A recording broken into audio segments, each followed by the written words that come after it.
l'impact premier pour le 30 juin, c'est ces fameux formats de fichiers d'échange électronique. C'est qu'aujourd'hui, le client ne le sait pas forcément quand il saisit ses paiements dans un logiciel comptable. Le logiciel comptable envoie ses paiements à la banque via un format de fichier qui s'appelle aujourd'hui DTA.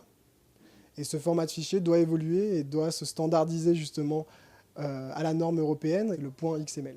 Ça, c'est le premier impact. Le client ne le sait pas forcément. Donc, ce qu'il faut qu'il fasse, en fait, c'est qu'il mette à jour son logiciel.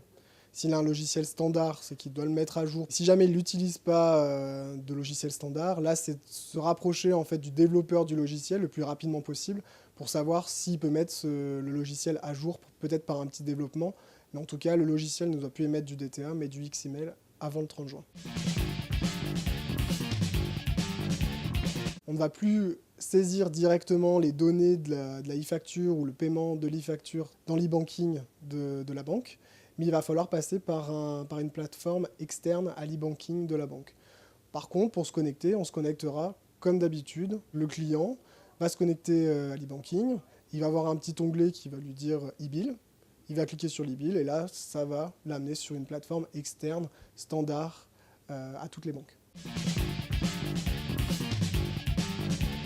C'est ce fameux QR code qui va remplacer le BVR et le BV aujourd'hui, qu'on connaît bien, le BVR orange et le BV rose.